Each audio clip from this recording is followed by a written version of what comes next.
Hello, my dear students. Good afternoon. I hope ನಿಮ್ಗೆ ಕೇಳಿಸ್ತಾ ಇದೆ ಅನ್ಕೊಳ್ತಾ ಇದ್ದೇನೆ.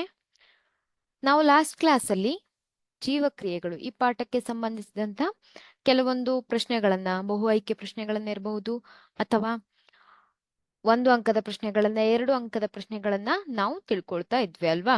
So one of the very important chapter ಅಂತ ಹೇಳ್ಬಹುದು. ನಿಮ್ಮ ಬೋರ್ಡ್ ಎಕ್ಸಾಮ್ ಅಲ್ಲಿ ಈ ಪಾಠದ ಮೇಲೆ 1 ಅಂಕದ ಪ್ರಶ್ನೆಗಳನ್ನ ಕೂಡ ಕೇಳ್ತಾರೆ. ಹಾಗೆ ಬಹು ಆಯ್ಕೆ ಪ್ರಶ್ನೆಗಳನ್ನು ಕೂಡ ಕೇಳಿದ್ದಾರೆ.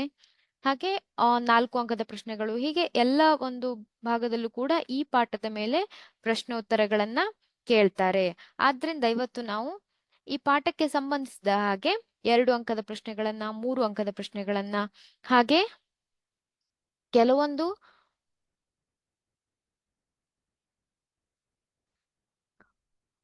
5 ಅಂಕದ ಪ್ರಶ್ನೆಗಳನ್ನ ಈ ರೀತಿಯಾಗಿ ನಾವು ಇವತ್ತು ಕಲ್ತ್ಕೊಳ್ಳಿಕ್ಕಿದ್ದೇವೆ. ಹಾಗಾದ್ರೆ ಇಂಪಾರ್ಟೆಂಟ್ ಕ್ವಶನ್ ಅನ್ನ ನೋಟ್ ಮಾಡ್ಕೊಳ್ಳಿ. ನಾನೇನು ಇಲ್ಲಿ ಸ್ಕ್ರೀನ್ ಮೇಲೆ ತೋರಿಸ್ತೇನಲ್ವಾ, ಆ ಇಂಪಾರ್ಟೆಂಟ್ ಕ್ವಶನ್ ಅನ್ನ ನೋಟ್ ಮಾಡ್ಕೊಳ್ತಾ ಹೋಗಿ. ನೋಡಿ, ಮೊದಲನೇ ಪ್ರಶ್ನೆ.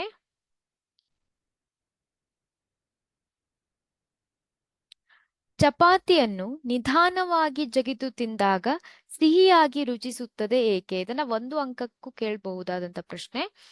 ಚಪಾತಿಯನ್ನ ನಿಧಾನವಾಗಿ ಜಗಿದು ತಿಂದಾಗ ಸಿಹಿಯಾಗಿ ರುಚಿಸುತ್ತದೆ ಏಕೆ? 1 ಅಂಕಕ್ಕೂ ಕೂಡ ಕೇಳಬಹುದಾದಂತ ಪ್ರಶ್ನೆ. ಇಲ್ಲಿ ಚಪಾತಿಯಲ್ಲಿ ಇಲ್ಲಿ ಏನಿರುತ್ತೆ? ಕಾರ್ಬೋಹೈಡ್ರೇಟ್ಗಳಿರುತ್ತೆ ಅಲ್ವಾ. ಚಪಾತಿಯಲ್ಲಿ ಕಾರ್ಬೋಹೈಡ್ರೇಟ್ಗಳಿರುತ್ತೆ. ಈ ಕಾರ್ಬೋಹೈಡ್ರೇಟ್ ಏನಾಗತ್ತೆ? ಕಾರ್ಬೋಹೈಡ್ರೇಟ್ ಇದು ನಮ್ಮ ಲಾಲಾರಸದಲ್ಲಿರುವಂತಹ ಕೆಲವೊಂದು ಕಿಣ್ವಗಳ ಸಹಾಯದಿಂದ, ಲಾಲಾರಸದಲ್ಲಿರುವಂತಹ ಕಿಣ್ವ ಯಾವುದು? ಲಾಲಾರಸದ ಅಮೈಲೇಸ್ ಕಿಣ್ವದ ಸಹಾಯದಿಂದ ಈ ಕಾರ್ಬೋಹೈಡ್ರೇಟ್ ಅನ್ನುವಂಥದ್ದು ಸಕ್ಕರೆಯಾಗಿ ಪರಿವರ್ತನೆಯಾಗತ್ತೆ ಅಲ್ವಾ. ಸಕ್ಕರೆಯಾಗಿ ಪರಿವರ್ತನೆಯಾಗತ್ತೆ. ಆದ್ರಿಂದ ಅದು ನಿಧಾನವಾಗಿ ಜಗಿದು ತಿಂದಾಗ ಸಿಹಿಯಾಗಿ ರುಚಿಸುತ್ತದೆ ಅಂತ ಹೇಳ್ಬಹುದು.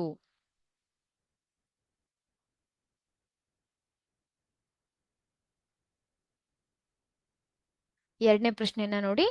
ಇದನ್ನ 3 ಅಂಕದ ಪ್ರಶ್ನೆಯಾಗಿ ಅಥವಾ 4 ಅಂಕಕ್ಕೂ ಕೂಡ ಕೇಳ್ತಾರೆ. ಇಲ್ಲಿ ನೋಡಿ, ಸಸ್ಯಗಳಲ್ಲಿ ಮೊದಲನೇ ಪ್ರಶ್ನೆ ಈ ರೀತಿಯಾಗಿದೆ. ಸಸ್ಯಗಳಲ್ಲಿ ಆಹಾರ ವಸ್ತುಗಳ ಸ್ಥಾನಾಂತರ ಕ್ರಿಯೆಯನ್ನ ವಿವರಿಸಿ ಅಂತ ಇದೆ.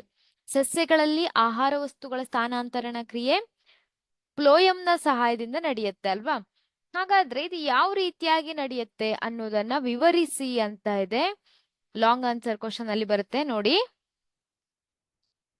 ಯಾವ ರೀತಿಯಾಗಿ ನೀವು ಉತ್ತರವನ್ನ ಬರಿಬೇಕು ಅಂತ. ಆಹಾರ ಮತ್ತು ಇತರ ವಸ್ತುಗಳ ಸ್ಥಾನಾಂತರವು ಜರಡಿನಾಳದ ಪಾರ್ಶ್ವ ಸಂಗಾತಿ ಜೀವಕೋಶದ ಸಹಾಯದಿಂದ ಮೇಲ್ಮುಖ ಹಾಗೂ ಕೆಳಮುಖ ಎರಡೂ ದಿಕ್ಕುಗಳಲ್ಲಿದು ನಡೆಯುತ್ತೆ. ಹಾಗೆ ಈ ಒಂದು ಸ್ಥಾನಾಂತರಣಕ್ಕೆ ಎಟಿಪಿಯಿಂದ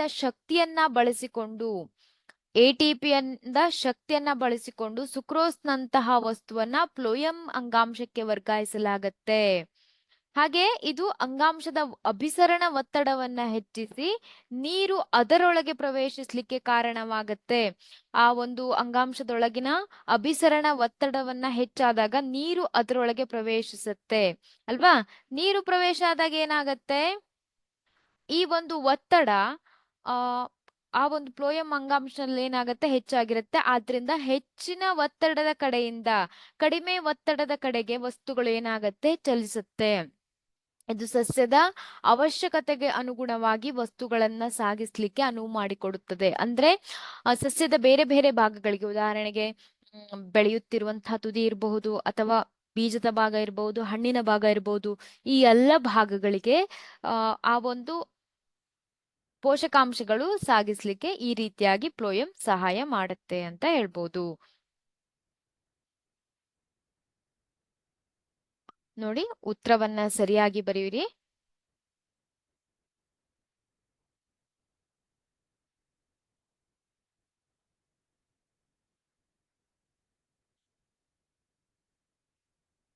ಇಲ್ಲಿ ಅಥವಾ ಅಂತ ಇನ್ನೊಂದು ಪ್ರಶ್ನೆ ಇದೆ. ಮಾನವನ ಸಣ್ಣ ಕರುಳಿನಲ್ಲಿ ನಡೆಯುವ ಜೀರ್ಣಕ್ರಿಯೆಯನ್ನ ವಿವರಿಸಿ ಅಂತ ಇದೆ.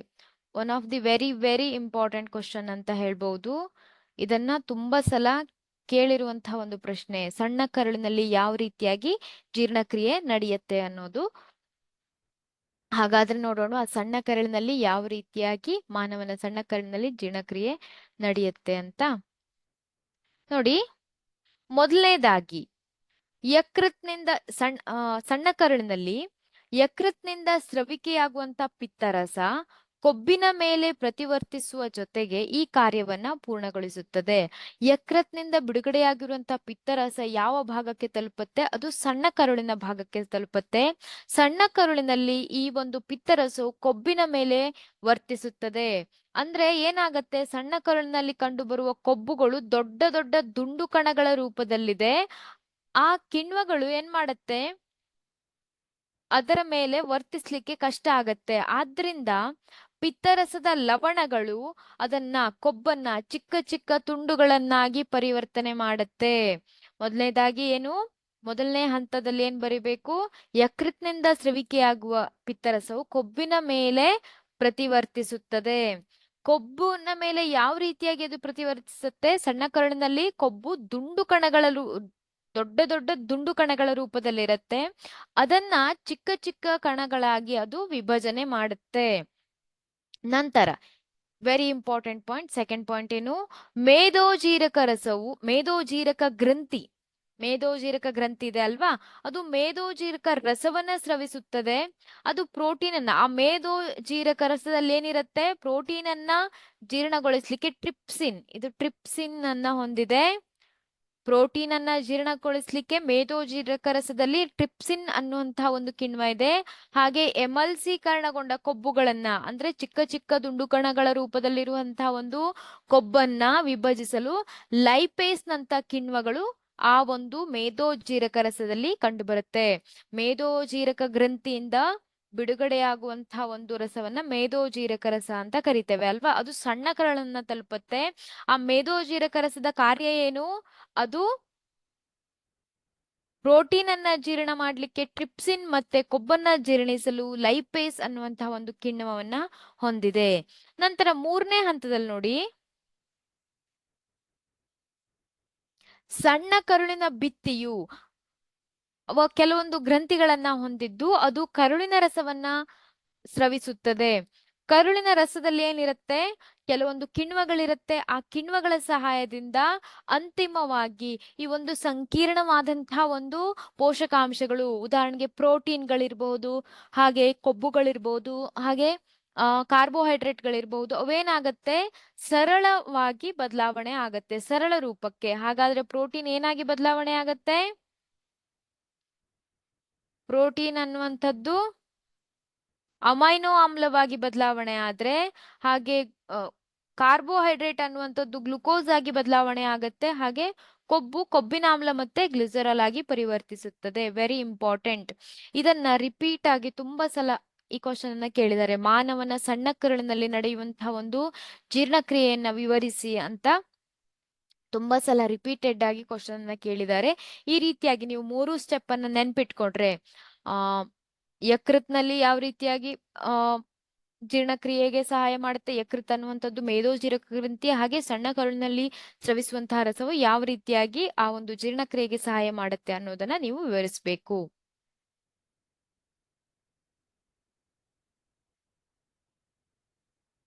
ಮುಂದಿನ ಪ್ರಶ್ನೆಯನ್ನ ನೋಡಿ, ಕಪ್ಪೆಗಳು ಮತ್ತು ಹಲ್ಲಿಗಳ ದೇಹದ ಉಷ್ಣತೆಯು ವಾತಾವರಣದ ಉಷ್ಣತೆಯ ಮೇಲೆ ಅವಲಂಬಿತವಾಗಿರುತ್ತದೆ. ಇದನ್ನ 2 ಅಂಕದ ಪ್ರಶ್ನೆಯಾಗಿ ಅಥವಾ 1 ಅಂಕಕ್ಕೂ ಕೂಡ ಕೇಳಬಹುದಾದಂತ ಪ್ರಶ್ನೆ. ಕಪ್ಪೆಗಳು ಮತ್ತು ಹಲ್ಲಿಯ ದೇಹದ ಉಷ್ಣತೆ ವಾತಾವರಣದ ಉಷ್ಣತೆ ಮೇಲೆ ಅವಲಂಬಿತವಾಗಿರುತ್ತದೆ. ಏಕೆಂದರೆ ಅವುಗಳನ್ನ ನಾವು ಶೀತ ರಕ್ತ ಪ್ರಾಣಿಗಳು ಅಂತ ಕರಿತೇವೆ. ಶೀತ ರಕ್ತ ಪ್ರಾಣಿಗಳು ವಾತಾವರಣಕ್ಕೆ ತಕ್ಕಂತೆ ತಮ್ಮ ದೇಹದ ಉಷ್ಣತೆಯನ್ನ ಅವು ಬದಲಾವಣೆ ಮಾಡಿಕೊಳ್ಳುತ್ತೆ. ವಾತಾವರಣದ ಉಷ್ಣತೆಗೆ ತಕ್ಕಂತೆ ಅವು ತಮ್ಮ ಉಷ್ಣತೆಯನ್ನ ಬದಲಾವಣೆ ಮಾಡಿಕೊಳ್ಳೋದ್ರಿಂದ ಅವುಗಳನ್ನ ಶೀತ ರಕ್ತ ಪ್ರಾಣಿಗಳು ಅಂತ ಕರೀತಾರೆ. ಮನುಷ್ಯನ ದೇಹವು ಆ ರೀತಿಯಾಗಿ ವಾತಾವರಣದ ಉಷ್ಣತೆಗೆ ಅನುಗುಣವಾಗಿ ದೇಹದ ಉಷ್ಣತೆಯನ್ನ ಬದಲಾವಣೆ ಮಾಡ್ಕೊಳ್ಳಿಕ್ಕೆ ಸಾಧ್ಯ ಇದೆಯಾ? ಇಲ್ಲ. ಮಾನವನ ದೇಹದಲ್ಲಿ ನಿರ್ದಿಷ್ಟವಾದ ಉಷ್ಣತೆ ಇರಬೇಕು ಅಲ್ವಾ?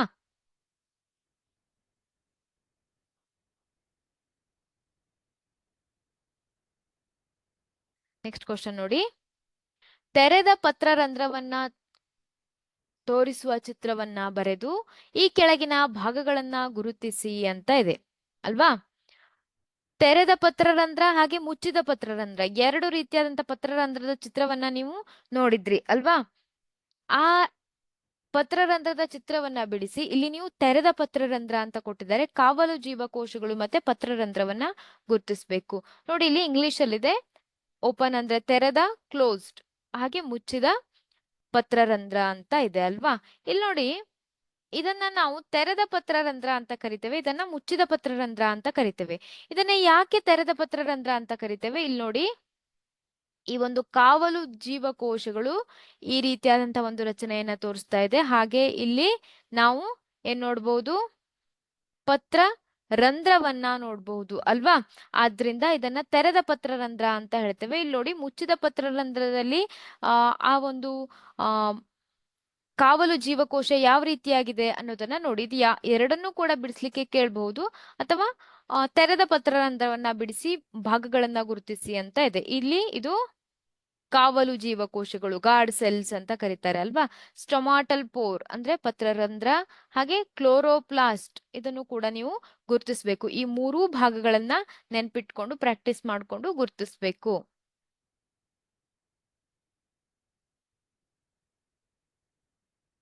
ನೆಕ್ಸ್ಟ್ ಕ್ವಶನ್ ನೋಡಿ.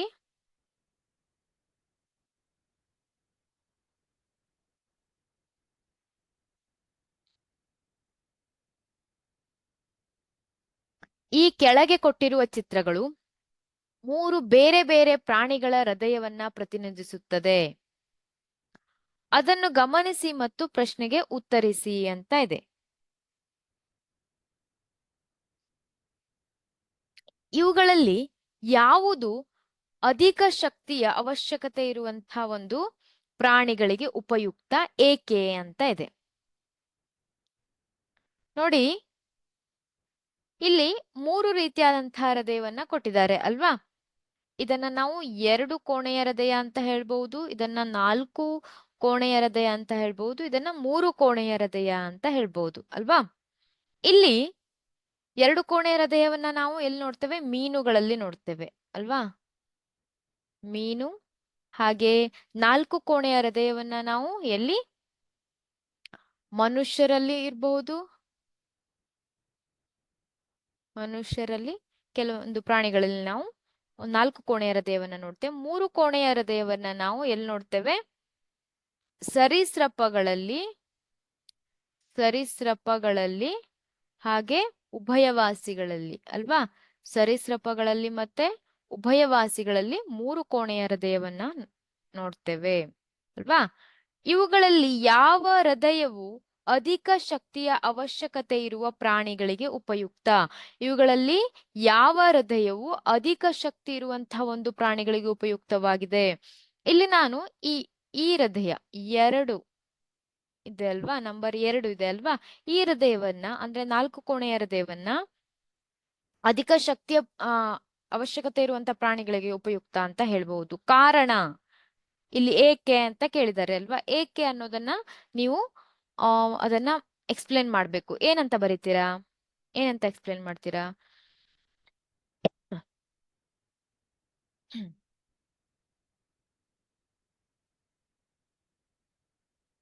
ಅವು ತಮ್ಮ ದೇಹದ ಉಷ್ಣತೆಯನ್ನ, ನಿರ್ದಿಷ್ಟವಾದ ದೇಹದ ಉಷ್ಣತೆಯನ್ನ ಕಾಪಾಡಿಕೊಳ್ಳಲು, ದೇಹದ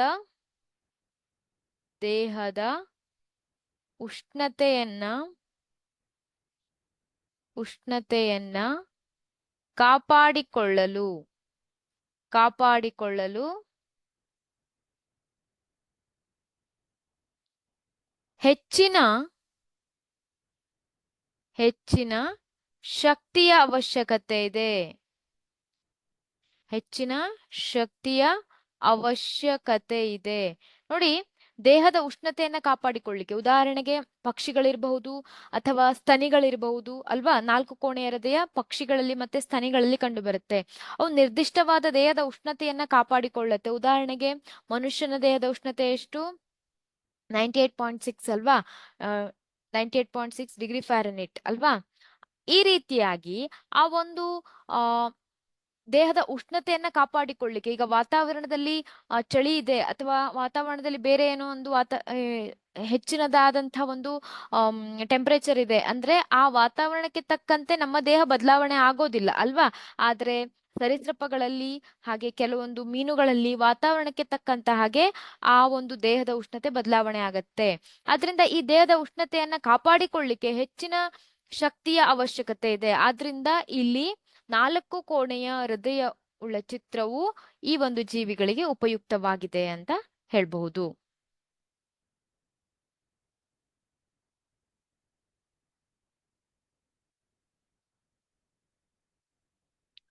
ನೋಡಿ ನೆಕ್ಸ್ಟ್ ಕ್ವಶನ್ ನೋಡಿ.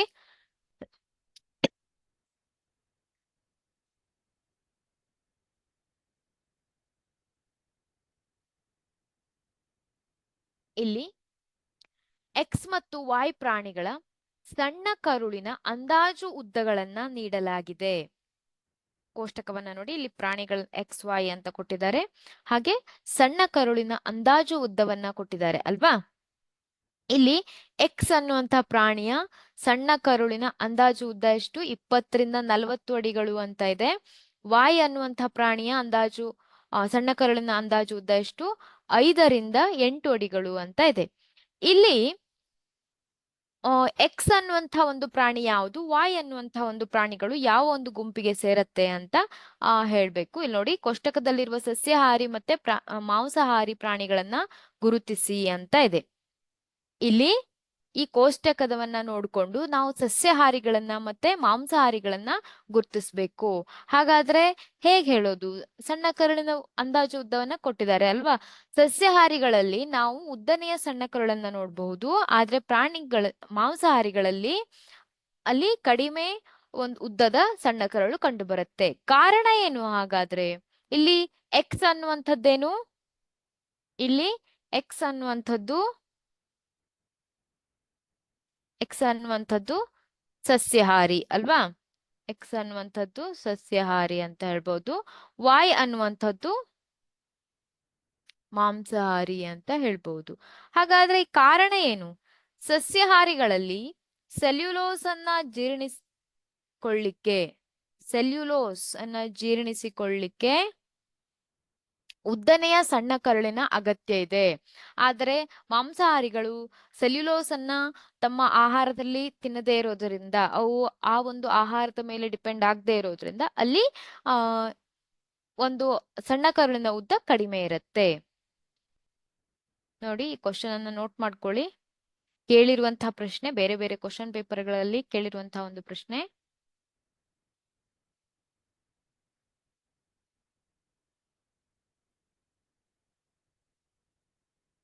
ನೆಕ್ಸ್ಟ್ ಕ್ವಶನ್ ಹೋಗೋಣವಾ?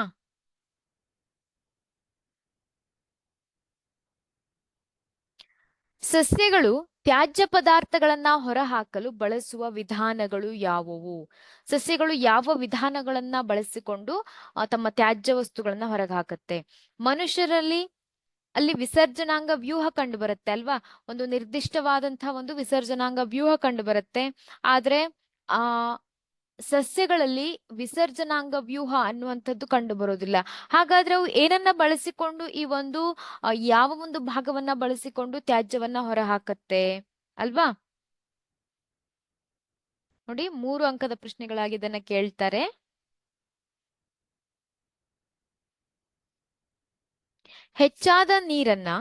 ಸಸ್ಯಗಳು ಹೆಚ್ಚಾದ ನೀರನ್ನ ಬಾಷ್ಪ ವಿಸರ್ಜನೆಯ ಮೂಲಕ ಹೊರಹಾಕತ್ತೆ. ಇತರ ತ್ಯಾಜ್ಯಗಳಿಗಾಗಿ ಸಸ್ಯಗಳು ಮೃತ ಜೀವಕೋಶಗಳಿರುವ ತಮ್ಮ ಅನೇಕ ಅಂಗಾಂಶಗಳನ್ನ ಬಳಸುತ್ತವೆ ಮತ್ತು ಕೆಲವೊಮ್ಮೆ ಅವು ಎಲೆಗಳಂತಹ ಕೆಲವು ಭಾಗಗಳನ್ನ ಕಳೆದುಕೊಳ್ಳುತ್ತೆ. ಅಂದ್ರೆ ತ್ಯಾಜ್ಯವನ್ನ ಕೆಲವೊಂದು ಜೀವಕೋಶಗಳಲ್ಲಿ ಅವು ಸಂಗ್ರಹಿಸಿಟ್ಟು ಆ ಒಂದು, ಈಗ ಉದಾಹರಣೆಗೆ ಎಲೆ ಸ್ವಲ್ಪ ದಿನ ಆದ್ಮೇಲೆ ಏನಾಗತ್ತೆ, ಅದು ಆ ಒಂದು ಎಲೆ ಸಸ್ಯದಿಂದ ಬೇರೆ ಆಗತ್ತೆ ಅಲ್ವಾ. ಆ ಒಂದು ಎಲೆಗಳಲ್ಲಿ ಕೂಡ ಅವು ಸಂಗ್ರಹಿಸಿಡತ್ತೆ. ಹಾಗೆ ಅನೇಕ ಸಸ್ಯ ತ್ಯಾಜ್ಯ ಪದಾರ್ಥಗಳು ಜೀವಕೋಶದ ರಸದಾನಿಗಳಲ್ಲಿ ಸಂಗ್ರಹವಾಗುತ್ತದೆ. ಎಲೆಗಳಲ್ಲಿ ತ್ಯಾಜ್ಯ ಪದಾರ್ಥಗಳು ಸಂಗ್ರಹವಾಗಬಹುದು ಮತ್ತು ಅವು ಉದುರಿ ಹೋಗುತ್ತವೆ. ಹಾಗೆ ವಿಶೇಷವಾಗಿ ಹಳೆಯ ಝೈಲಂ ತ್ಯಾಜ್ಯ ಪದಾರ್ಥಗಳು ರಾಳ ಮತ್ತು ಅಂಟುಗಳ ರೂಪದಲ್ಲೂ ಕೂಡ ಇವು ಸಂಗ್ರಹವಾಗತ್ತೆ. ಸಸ್ಯ ತ್ಯಾಜ್ಯಗಳು ಹಳೆಯ ಗ್ಸೈಲಮ್ಗಳಲ್ಲಿ, ವಿಶೇಷವಾಗಿ ಹಳೆಯ ಗ್ಸೈಲಮ್ಗಳಲ್ಲಿ ಅಂಟು ಮತ್ತೆ ರಾಳದ ರೂಪದಲ್ಲಿ ಇವು ಸಂಗ್ರಹವಾಗತ್ತೆ. ಹಾಗೆ ಇನ್ನೊಂದು ವಿಧಾನ ಇದೆ, ಸಸ್ಯಗಳು ತಮ್ಮ ಸುತ್ತಲಿನ ಮಣ್ಣಿನಲ್ಲೂ ಕೂಡ ಕೆಲವು ತ್ಯಾಜ್ಯಗಳನ್ನ ವಿಸರ್ಜಿಸುತ್ತವೆ. ತಮ್ಮ ಸುತ್ತಲಿರುವಂತಹ ಒಂದು ಮಣ್ಣಿನಲ್ಲಿ ತಮ್ಮ ದೇಹದಲ್ಲಿ ಉತ್ಪಾದನೆಯಾಗಿರುವಂತಹ ಕೆಲವೊಂದು ತ್ಯಾಜ್ಯಗಳನ್ನ ನಾವು ವಿಸರ್ಜನೆ ಮಾಡುತ್ತವೆ. ಈ ರೀತಿಯಾಗಿ ಸಸ್ಯಗಳಲ್ಲಿ ವಿಸರ್ಜನೆ ಕಂಡು ಬರುತ್ತೆ. ನೋಡಿ, ಹಾಗಾದ್ರೆ ನಾವೇನ್ ಹೇಳ್ಬಹುದು, ನಿರ್ದಿಷ್ಟವಾದ ಅಂಗವ್ಯೂಹದ ಮೂಲಕ ಅಲ್ಲಿ ವಿಸರ್ಜನೆ ನಡೆಯೋದಿಲ್ಲ. ವಿಸರ್ಜನಾಂಗ ವ್ಯೂಹ ಹೇಗೆ ಮಾನವನ ದೇಹದಲ್ಲಿ ಕಂಡು ಬರುತ್ತೋ ಹಾಗಿಲ್ಲ. ಆದ್ರೆ ಅಲ್ಲಿ ನಾವು ಬೇರೆ ಬೇರೆ ವಿಧಾನಗಳ ಮೂಲಕ ತ್ಯಾಜ್ಯ ವಸ್ತುಗಳನ್ನ ಹೊರಹಾಕುವ ಪ್ರಕ್ರಿಯೆಯನ್ನ ನೋಡಬಹುದು.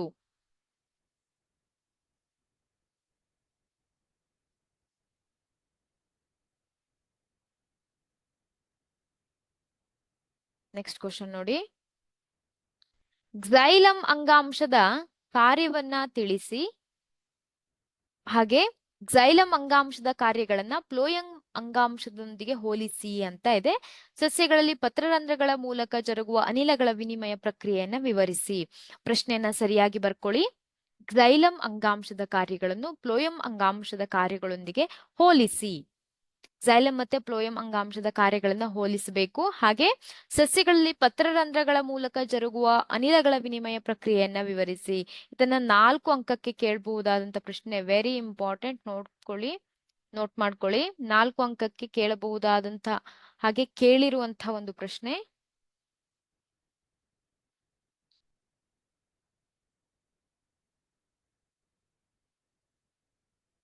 ನೋಡಿ, ಗ್ಸೈಲಂ ಮತ್ತೆ ಫ್ಲೋಯಂ ಅಲ್ವಾ?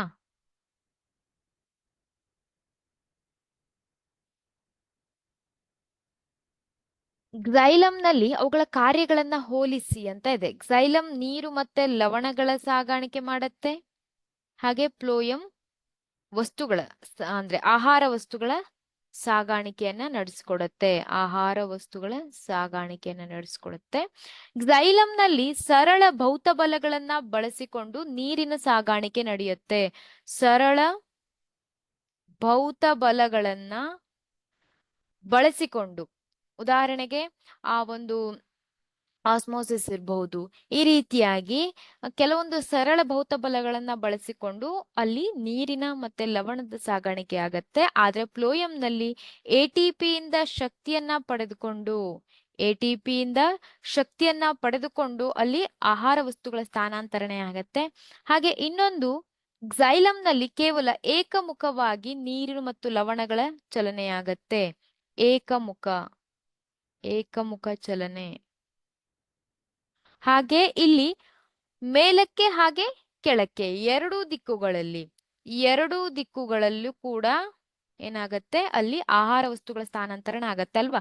ಉದಾಹರಣೆಗೆ ನೀವು ನೋಡಿ, ಎಲೆಯಲ್ಲಿ ಏನಾಗತ್ತೆ, ಉತ್ಪನ್ನಗಳು ಉಂಟಾಗತ್ತೆ. ಅವು ಕೆಳಗಿನ ಭಾಗಕ್ಕೂ ಕೂಡ ಚಲಿಸ್ಬೇಕು, ಬೇರೆ ಒಂದು ಕೊಂಬೆಯ ಭಾಗಕ್ಕೆ ಚಲಿಸ್ಬೇಕು. ಹಾಗೆ ಮೇಲಕ್ಕೆ ಅಂದ್ರೆ ಆ ಸಸ್ಯಗಳು ಬೆಳವಣಿಗೆ ಹೊಂದುತ್ತಿರುವಂತಹ ಒಂದು ಭಾಗಕ್ಕೂ ಕೂಡ ಅವುಗಳನ್ನ ತಲುಪಿಸ್ಬೇಕು ಅಲ್ವಾ? ಆದ್ರಿಂದ ಎಲ್ಲ ಒಂದು ದಿಕ್ಕಿನಲ್ಲಿ ಈ ಆಹಾರ ವಸ್ತುಗಳ ಸ್ಥಾನಾಂತರಣ ನಡೆಯುತ್ತೆ. ಆದ್ರೆ ಗ್ಸೈಲಂನಲ್ಲಿ ಏಕಮುಖ ದಿಕ್ಕಿನಲ್ಲಿ ನಡೆಯುತ್ತೆ ಅಂತ ಹೇಳ್ಬಹುದು. ಇದನ್ನ ನೀವು ನೋಟ್ ಮಾಡ್ಕೊಳ್ಳಿ, ಶಾರ್ಟ್ ಆಗಿ ನೋಟ್ ಮಾಡ್ಕೊಳ್ಳಿ.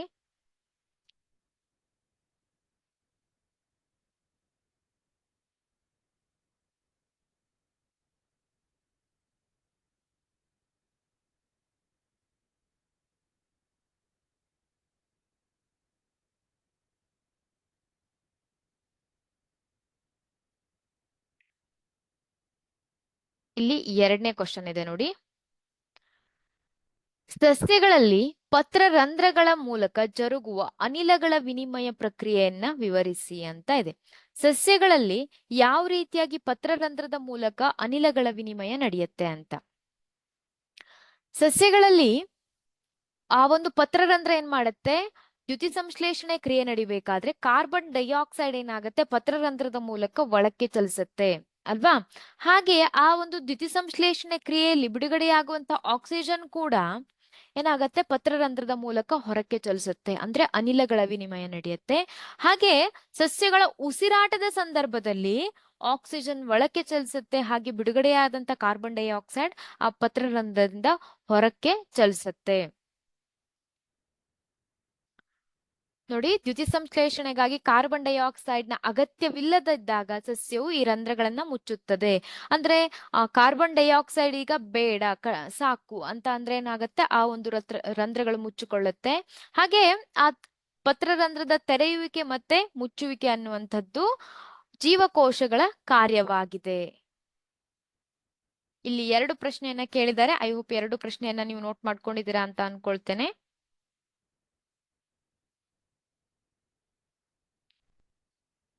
ನೋಡಿ, ಆಕ್ಸಿಜನ್ ಸಹಿತ ಮತ್ತು ಆಕ್ಸಿಜನ್ ರಹಿತ ರಕ್ತದ ಸಾಗಾಣಿಕೆಗೆ ಮಾನವನ ಹೃದಯದ ರಚನೆಯು ಹೇಗೆ ಸಹಾಯಕವಾಗಿದೆ, ವಿವರಿಸಿ ಅಂತ ಇದೆ ಅಲ್ವಾ. ಇದು ಸಾಗಾಣಿಕೆ, ಹೃದಯಕ್ಕೆ ಸಂಬಂಧಿಸಿರುವಂತದ್ದು. ಹಾಗೆ ಮಾನವರಲ್ಲಿ ಪಚನಗೊಂಡ ಆಹಾರವು ರಕ್ತಕ್ಕೆ ಹೇಗೆ ಹೀರಲ್ಪಡುತ್ತದೆ ಮತ್ತು ಅಗತ್ಯ ವಸ್ತುಗಳ ಸಾಗಾಣಿಕೆಯಲ್ಲಿ ರಕ್ತದ ಕಾರ್ಯ ತಿಳಿಸಿ. ಪ್ರಶ್ನೆಯನ್ನ ಕರೆಕ್ಟ್ ಆಗಿ ನೋಟ್ ಮಾಡ್ಕೊಳ್ಳಿ. ಎ ಮತ್ತೆ ಬಿ ಅಂತ ಇದೆ, 4 ಅಂಕಗಳಿಗೆ ಕೇಳಬಹುದಾದಂತಹ ಒಂದು ಪ್ರಶ್ನೆ.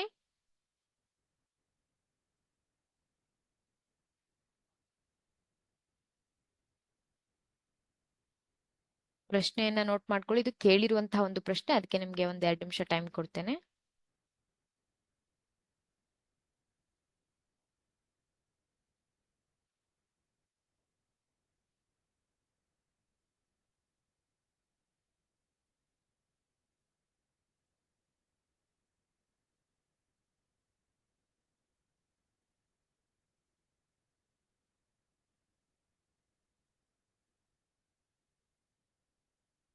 ನೋಡಿ, ಮಾನವನ ಹೃದಯದಲ್ಲಿ ಆಕ್ಸಿಜನ್ ರಹಿತ ರಕ್ತ ಹಾಗೆ ಆಕ್ಸಿಜನ್ ಸಹಿತ ರಕ್ತ, ಅಂದ್ರೆ ಆಕ್ಸಿಜನ್ ಅನ್ನ ಹೊಂದಿರುವಂತಹ ರಕ್ತ, ಹಾಗೆ ಕಾರ್ಬನ್ ಡೈಆಕ್ಸೈಡ್ ಅಂದ್ರೆ ಆಕ್ಸಿಜನ್ ರಹಿತ ರಕ್ತ ಏನಾಗ್ತಾ ಇದೆ, ಬೇರೆ ಬೇರೆಯಾಗಿ ಅದು ಆ ಏನಾಗತ್ತೆ, ಸಾಗಾಣಿಕೆ ಆಗತ್ತೆ ಮಾನವನ ದೇಹದಲ್ಲಿ ಅಲ್ವಾ. ಅದು ಹೇಗೆ, ಆ ಒಂದು ಸಾಗಾಣಿಕೆಗೆ ಮಾನವನ ದೇಹದ ರಚನೆ ಹೇಗೆ ಸಹಾಯಕವಾಗಿದೆ ಅಂತ ಕೇಳಿದ್ದಾರೆ. ಇಲ್ಲಿ ನೋಡಿ,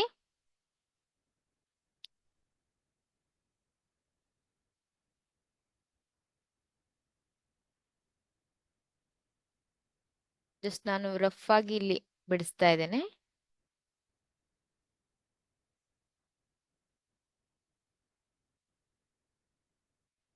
ನೋಡಿ, ಇಲ್ಲಿ ಮಾನವನ ಹೃದಯದಲ್ಲಿ ನಾವು 4 ಕೋಣೆಗಳನ್ನ ನೋಡಬಹುದು ಅಲ್ವಾ. ಹಾಗೆ ಈ ಒಂದು 4 ಕೋಣೆಗಳ ಹೃದಯ ಏನಾಗಿದೆ, 2 ಭಾಗಗಳಾಗಿ, ಪ್ರಮುಖವಾಗಿ 2 ಭಾಗಗಳಾಗಿ ಅದು ವಿಭಜನೆಯಾಗಿದೆ ಅಲ್ವಾ. ಇಲ್ಲಿ ನೋಡಿ, ಈ ಒಂದು ಎಡಭಾಗ ಮತ್ತೆ ಬಲಭಾಗ, ಇದು ಎಡಭಾಗ ಅಲ್ವಾ. ಈ ಎಡಭಾಗ ಮತ್ತೆ ಬಲಭಾಗದ ನಡುವೆ ಈ ಮಧ್ಯದಲ್ಲಿ ನಾವೇನ್ ನೋಡ್ಬಹುದು, ಸೆಪ್ಟಮ್ ಅನ್ನುವಂತಹ ಒಂದು ಭಿತ್ತಿಯನ್ನ ನೋಡ್ಬಹುದು ಅಲ್ವಾ. ಸೆಪ್ಟಮ್ ಅನ್ನುವಂತಹ ಒಂದು ಭಿತ್ತಿ ಕಂಡು ಬರುತ್ತೆ.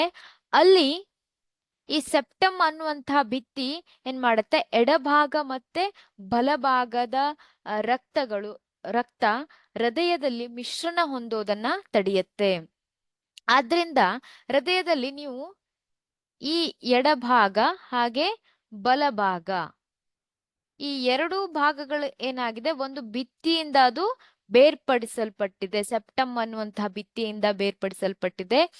ಇದು ಇರೋದ್ರಿಂದ ಏನಾಗೋದಿಲ್ಲ, ಈ ಭಾಗದಲ್ಲಿರುವಂತಹ ಎಡಭಾಗದಲ್ಲಿರುವಂತಹ ಆಕ್ಸಿಜನ್ ಯುಕ್ತ ರಕ್ತ ಹಾಗೆ ಇಲ್ಲಿರುವಂತಹ ಆಕ್ಸಿಜನ್ ರಹಿತ ರಕ್ತ ಏನಾಗೋದಿಲ್ಲ, ಅಲ್ಲಿ ಮಿಶ್ರಣ ಹೊಂದೋದಿಲ್ಲ.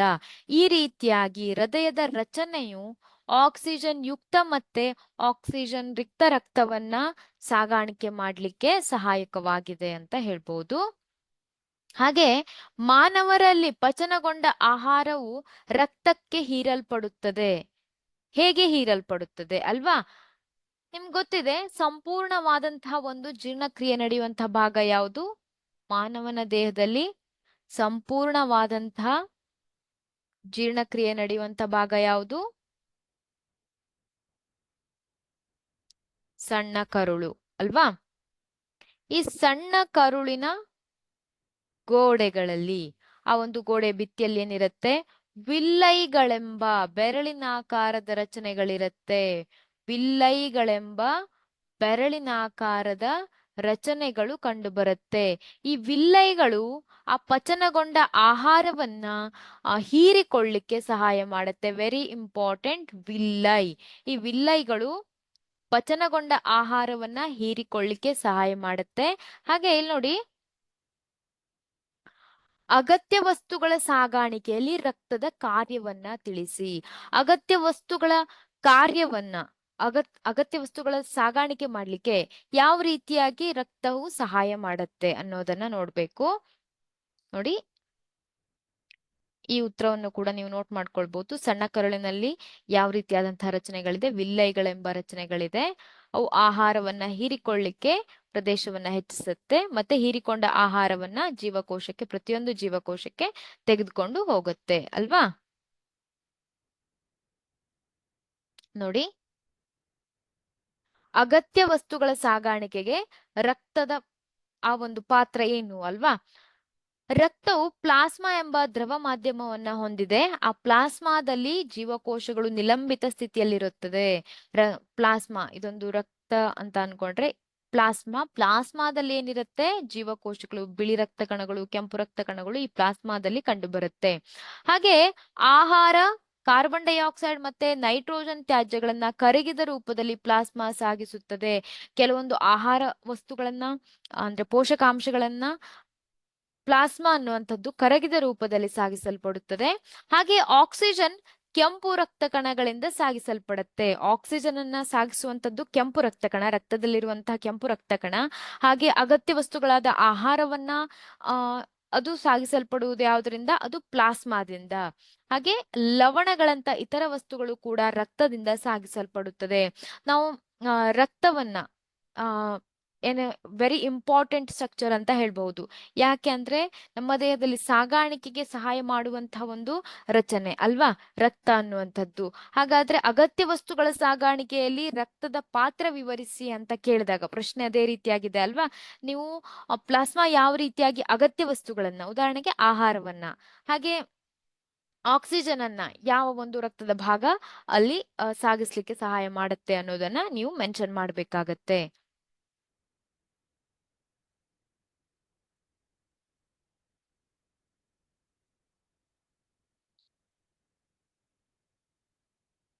ನೋಡಿ, ಇದು 4 ಅಂಕಕ್ಕೆ ಕೇಳಿರುವಂತಹ ಪ್ರಶ್ನೆ, ವೆರಿ ಇಂಪಾರ್ಟೆಂಟ್. ಜಠರ ಮತ್ತು ಸಣ್ಣ ಕರುಳಿನಲ್ಲಿ ಆಹಾರ ಪದಾರ್ಥಗಳ ಪಚನ ಕ್ರಿಯೆಯನ್ನ ವಿವರಿಸಿ.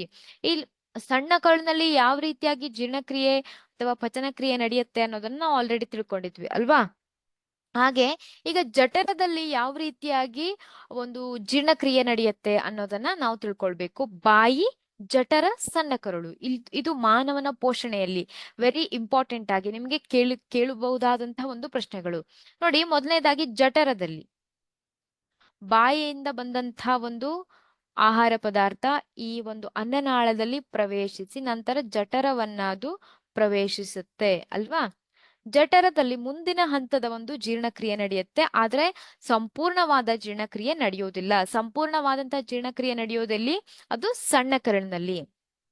ಹಾಗೆ ಇಲ್ಲಿ ನೋಡಿ, ಈ ಜಠರದ ಗೋಡೆಗಳಲ್ಲಿ ಇರುವಂತಹ ಒಂದು ಗ್ರಂಥಿಗಳಿಂದ, ಜಠರದ ಗೋಡೆಗಳಲ್ಲಿ ಇರುವಂತಹ ಗ್ರಂಥಿಗಳಿಂದ ಕೆಲವೊಂದು ಕಿಣ್ವಗಳು, ಕೆಲವೊಂದು ರಾಸಾಯನಿಕಗಳು ಬಿಡುಗಡೆ ಆಗತ್ತೆ. ಇಲ್ಲಿ ಪೆಪ್ಸಿನ್ ಅನ್ನುವಂತಹ ಒಂದು ಕಿಣ್ವ ಬಿಡುಗಡೆ ಆಗತ್ತೆ. ಹಾಗೆ HCl ಹೈಡ್ರೋಕ್ಲೋರಿಕ್ ಆಮ್ಲ, ನಿಮ್ಗೆ ಗೊತ್ತಿರಬಹುದು, ಹೈಡ್ರೋಕ್ಲೋರಿಕ್ ಆಮ್ಲ ಬಿಡುಗಡೆ ಆಗತ್ತೆ. ಹಾಗೆ ಮ್ಯೂಕಸ್ ಅಂದ್ರೆ ಲೋಳೆ ಕೂಡ ಇಲ್ಲಿ ಬಿಡುಗಡೆ ಆಗತ್ತೆ ಜಠರದ ಗ್ರಂಥಿಗಳಿಂದ. ಹಾಗಾದ್ರೆ ಇಲ್ಲಿ ಈ ಪೆಪ್ಸಿನ್ ನ ಕಾರ್ಯ ಏನು? HCl ನ ಕಾರ್ಯ ಏನು? ಲೋಳೆಯ ಕಾರ್ಯ ಏನು? ಇಲ್ಲಿ ಪೆಪ್ಸಿನ್ ಅನ್ನುವಂಥದ್ದು ಪ್ರೋಟೀನ್ ಜೀರ್ಣಕ್ರಿಯೆಗೆ ಸಹಾಯ ಮಾಡುತ್ತೆ. ಆದ್ರೆ ಸಂಪೂರ್ಣವಾದ ಪ್ರೋಟೀನ್ ಜೀರ್ಣಕ್ರಿಯೆ ನಡೆಯೋದಿಲ್ಲ. ಕೆಲವು ಹಂತಗಳ ಜೀರ್ಣಕ್ರಿಯೆ ನಡೆಯುತ್ತೆ. ಹಾಗೆ ಹೈಡ್ರೋಕ್ಲೋರಿಕ್ ಆಮ್ಲ, ಈ ಪೆಪ್ಸಿನ್ ನ ಕ್ರಿಯೆ ನಡಿಬೇಕು ಅಂದ್ರೆ ಅಲ್ಲಿ ಆಮ್ಲೀಯ ಮಾಧ್ಯಮ ಇರಬೇಕು. ಪೆಪ್ಸಿನ್ ಕ್ರಿಯೆ ನಡಿಬೇಕು ಅಂದ್ರೆ, ಪೆಪ್ಸಿನ್ ತನ್ನ ಕಾರ್ಯವನ್ನ ನಿರ್ವಹಿಸಲಿಕ್ಕೆ ಆಮ್ಲೀಯ ಮಾಧ್ಯಮದ ಅಗತ್ಯವಿದೆ. HCl ಆಮ್ಲೀಯ ಮಾಧ್ಯಮವನ್ನ ಒದಗಿಸಿಕೊಡುತ್ತೆ. ಹಾಗೆ ಲೋಳೆಯ ಕೆಲಸ ಏನು? ಈ ಹೈಡ್ರೋಕ್ಲೋರಿಕ್ ಆಮ್ಲದಿಂದ ಜಠರದ ಗೋಡೆಯನ್ನ ಒಂದು ರಕ್ಷಿಸುವಂತಹ ಒಂದು ಕಾರ್ಯವನ್ನ ಈ ಒಂದು ಲೋಳೆ ನಿರ್ವಹಿಸುತ್ತೆ. ಈ ರೀತಿಯಾಗಿ ಜಠರದಲ್ಲಿ ಜೀರ್ಣಕ್ರಿಯೆ ನಡೆಯುತ್ತೆ. ಹಾಗೆ ಸಣ್ಣ ಕರಳಿನಲ್ಲಿ ಯಾವ ರೀತಿಯಾಗಿ ನಡೆಯುತ್ತೆ ಅದನ್ನ ಆಲ್ರೆಡಿ ನಾವು ತಿಳ್ಕೊಂಡಿದ್ದೇವೆ ಅಲ್ವಾ? ಸಣ್ಣ ಕರಳಿನಲ್ಲಿ ಯಾವ ರೀತಿಯಾಗಿ ಜೀರ್ಣಕ್ರಿಯೆ ನಡೆಯುತ್ತೆ ಅನ್ನೋದನ್ನ ನಾವು ತಿಳ್ಕೊಂಡಿದ್ದೇವೆ. ಸಣ್ಣ ಕರಳಿನಲ್ಲಿ ಏನಾಗತ್ತೆ ಹಾಗಾದ್ರೆ? ಸಣ್ಣ ಕರಳಿನಲ್ಲಿ ಏನಾಗತ್ತೆ?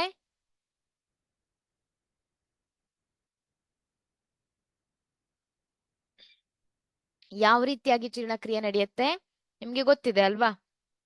ಸಣ್ಣ ಕರಳು ಯಕೃತ್ನಿಂದ ಪಿತ್ತರಸವನ್ನ ಪಡೆದುಕೊಳ್ಳುತ್ತೆ. ಪಿತ್ತರಸ ಕೊಬ್ಬನ್ನ ಜೀರ್ಣಗೊಳಿಸ್ಲಿಕ್ಕೆ, ಕೊಬ್ಬನ್ನ ಯಾವ ರೀತಿಯಾಗಿ ಜೀರ್ಣಗೊಳಿಸುತ್ತೆ ಅನ್ನೋದನ್ನ ಬರಿಬೇಕು. ನಾನು ಇದನ್ನ ಮತ್ತೆ ಎಕ್ಸ್ಪ್ಲೇನ್ ಮಾಡೋದಿಲ್ಲ, ಯಾಕೆಂದ್ರೆ ಆಲ್ರೆಡಿ ನಾವು ಸಣ್ಣ ಕರಳಿನ ಜೀರ್ಣಕ್ರಿಯೆ ಕಲ್ತ್ಕೊಂಡಿದ್ದೇವೆ ಅಲ್ವಾ? ಹಾಗೆ ಮೇದೋಜೀರಕ ರಸ, ಹಾಗೆ ಇನ್ನೊಂದು ಕರುಳಿನ ರಸ ಅಲ್ವಾ?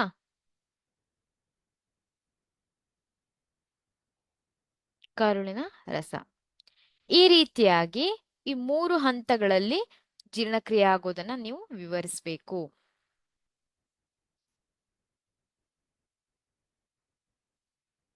ನೆಕ್ಸ್ಟ್ ಕ್ವಶನ್ ನೋಡಿ.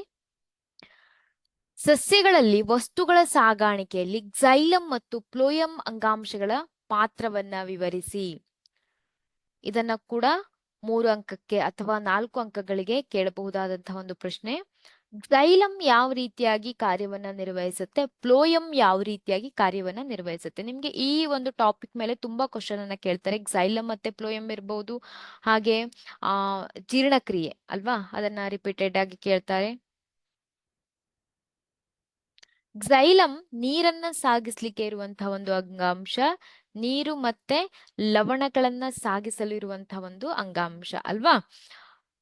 ಮಣ್ಣಿನಲ್ಲಿರುವಂತಹ ಅಯಾನುಗಳು ಏನಾಗತ್ತೆ, ಅವು ಬೇರನ್ನ ಪ್ರವೇಶ ಮಾಡುತ್ತೆ. ಆಗ ಬೇರನ್ನ ಪ್ರವೇಶ ಮಾಡಿದಾಗ ಮಣ್ಣಿನಲ್ಲಿರುವಂತಹ ಅಯಾನುಗಳು ಅಲ್ಲಿ ಆ ಒಂದು ಸಾರತೆಯನ್ನ ಹೆಚ್ಚಿಸುತ್ತೆ. ಆ ಬೇರಿನಲ್ಲಿ ಆ ಅಯಾನುಗಳ ಸಾರತೆಯನ್ನ ಹೆಚ್ಚಿಸುತ್ತೆ.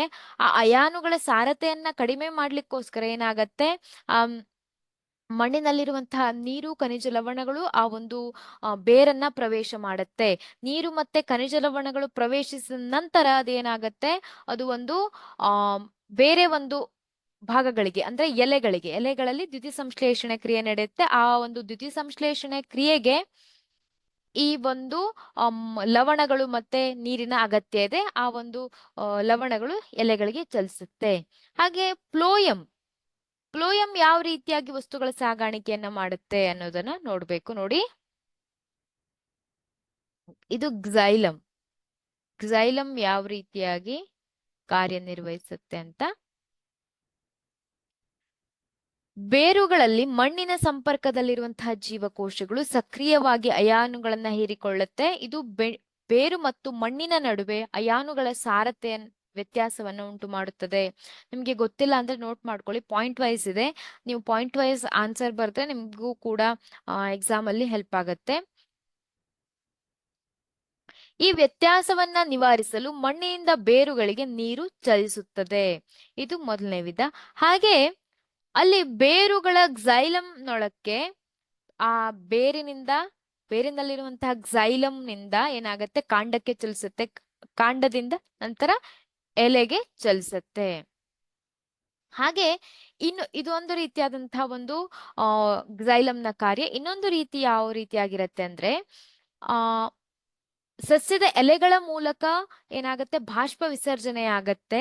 ಆ ಒಂದು ಎಲೆಗಳ ಮೂಲಕ ನೀರನ್ನ ಕಳೆದುಕೊಳ್ಳುವಂತಹ ಕ್ರಿಯೆಯಿಂದ ಏನಾಗತ್ತೆ, ಅಲ್ಲಿ ಒಂದು ಶೋಷಣ ಶಕ್ತಿ ಉಂಟಾಗತ್ತೆ ಬೇರುಗಳಲ್ಲಿ. ಆದ್ರಿಂದ ಬೇರುಗಳಿಂದ ಒಂದು ನೀರನ್ನ ಎಳೆದುಕೊಳ್ಳುವಂತಹ ಒಂದು ಶೋಷಣ ಶಕ್ತಿಯನ್ನ ಅಲ್ಲಿ ಉಂಟು ಮಾಡುತ್ತೆ. ಈ ಒಂದು ಕ್ರಿಯೆಯ ಮೂಲಕವೂ ಕೂಡ ನೀರು ಮತ್ತು ಲವಣಗಳು ಸಸ್ಯದ ಎಲೆಯ ಭಾಗವನ್ನ ತಲುಪುತ್ತೆ.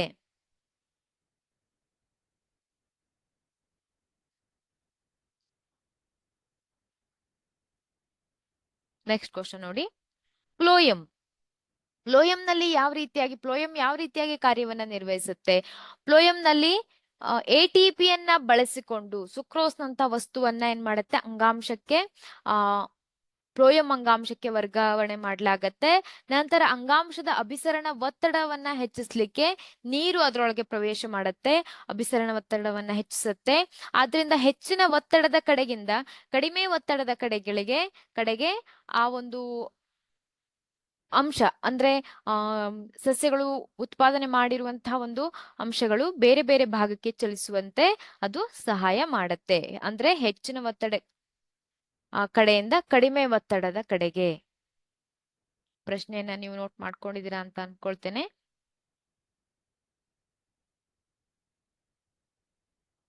ನೋಡಿ, ಇಮ್ಮಡಿ ಪರಿಚಲನೆಯ ಹಂತಗಳನ್ನ ವಿವರಿಸಿ. ಮಾನವರಲ್ಲಿ ಇಮ್ಮಡಿ ಪರಿಚಲನೆ ಅಂದ್ರೆ ಏನು ಹಾಗಾದ್ರೆ?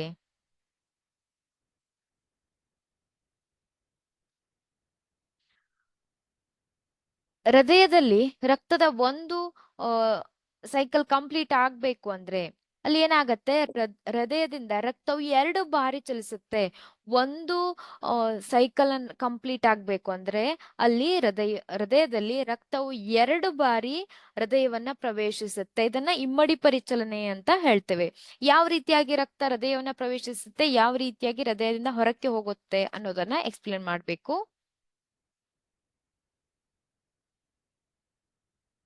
ನೋಡಿ, ನೀವು ಇದನ್ನ ಆಲ್ರೆಡಿ ಓದಿರ್ತೀರಾ.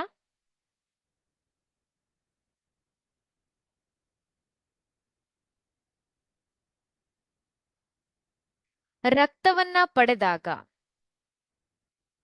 ನೋಡಿ, ಜಸ್ಟ್ ಇಮ್ಯಾಜಿನ್ ಮಾಡ್ಕೊಳ್ಳಿ ಅಷ್ಟೇ. ರಕ್ತವನ್ನ ಪಡೆದಾಗ ಎಡ ರತ್ಕರ್ಣವು ಸಡಿಲಕೊಳ್ಳುತ್ತೆ. ಇದು ರತ್ಕರ್ಣಗಳು ಅಲ್ವಾ, ಮೇಲಿರುವಂತದ್ದು ರತ್ಕರ್ಣಗಳು, ಇವು ರತ್ಕುಕ್ಷಿಗಳು ಅಲ್ವಾ.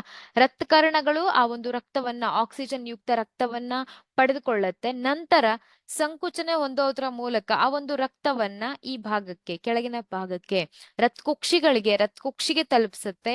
ಈ ರತ್ಕುಕ್ಷಿಯಿಂದ ಏನಾಗತ್ತೆ, ಆ ಒಂದು ಆಕ್ಸಿಜನ್ ಯುಕ್ತವಾಗಿರುವಂತಹ ರತ್ಕುಕ್ಷಿಯಿಂದ ಬೇರೆ ಬೇರೆ ಭಾಗಗಳಿಗೆ ಅದು ತಲುಪುತ್ತೆ ಅಲ್ವಾ.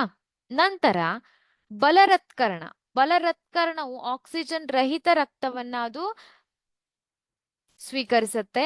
ನಂತರ ಆಕ್ಸಿಜನ್ ರಹಿತ ರಕ್ತವು ಆ ಒಂದು ಭಾಗದಲ್ಲಿ ಸಂಕುಚನೆ ಹೊಂದಿ, ಅಂದ್ರೆ ರತ್ಕರ್ಣಗಳಲ್ಲಿ ಸಂಕುಚನೆ ಹೊಂದಿದಾಗ ಅದು ರತ್ಕುಕ್ಷಿಗಳಿಗೆ ತಲುಪುತ್ತೆ.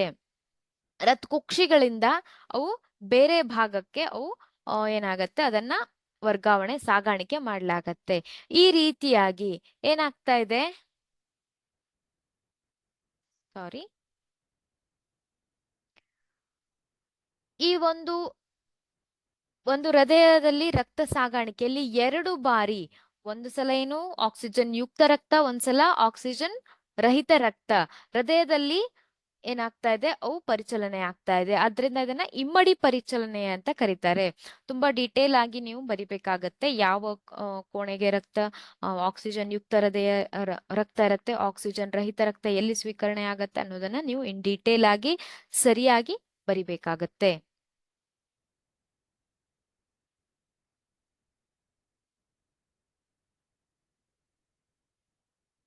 ದ್ಯುತಿ ಸಂಶ್ಲೇಷಣೆಯಲ್ಲಿ ಜರುಗುವ ಘಟನೆಗಳನ್ನ ತಿಳಿಸಿ ಅಂತ ಇದೆ. ಹಾಗೆ ಸಸ್ಯಗಳು ತ್ಯಾಜ್ಯ ಪದಾರ್ಥವನ್ನ ಹೊರಹಾಕಲು ಬಳಸುವ ವಿಧಾನಗಳು ಯಾವುವು? ಪ್ರಶ್ನೆಯನ್ನ ನೋಟ್ ಮಾಡ್ಕೊಳ್ಳಿ.